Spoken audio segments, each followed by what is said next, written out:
కానీ కొత్తగా ఏమంటున్నారు అనంటే కాక్‌పిట్‌లో ఏదైతే వాయిస్ రికార్డింగ్ ఉందో, దాంట్లో ఇద్దరు పైలట్స్ అయితే మాట్లాడుకోవడం జరిగింది. స్విచ్ ఎందుకో ఆఫ్ చేశారు అన్న ఒక వర్డ్ అయితే బయటకొచ్చింది.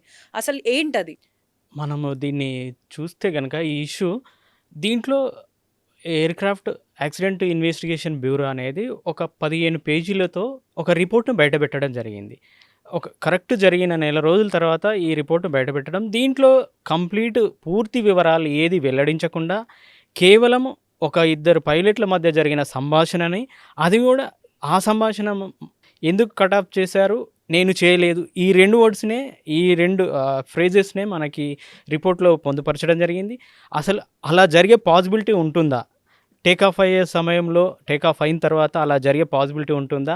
మామూలుగా అలా చేయడానికి అవకాశం ఉంటుందా అనేది అసలు దాంట్లో ఎక్కడ డిస్కస్ చేయకుండా కేవలం రన్ నుంచి కట్ ఆఫ్ వరకు కట్ ఆఫ్ చేశారు. నువ్వెందుకు చేసావంటే నేను చేయలేదని ఇద్దరు పైలట్‌ల మధ్య సంభాషణను మాత్రమే చెప్తున్నారు. అది ఎవరికి మధ్య అంటే ఆహ్, సబర్వాల్ గారికిను, కుందన్‌కి మధ్య ఎవరిని ఎలా డిస్కస్ చేశారనేది ఏం చెప్పకుండా జస్ట్ అది చెప్పడం అనేది చాలా విమర్శలకు దారితీస్తుంది. చాలా స్పెక్యులేషన్‌కి కూడా దారితీస్తూ ప్రజల చేతిలో గాంధీవం, అక్రమార్కుల పాలిట పాశుపతాస్త్రం. తెలుగువారి మనస్సాక్షి సాక్షి టీవీ. సాక్షి టీవీ ప్రసారాల కోసం వెంటనే మీ లోకల్ ఆపరేటర్ను సంప్రదించండి.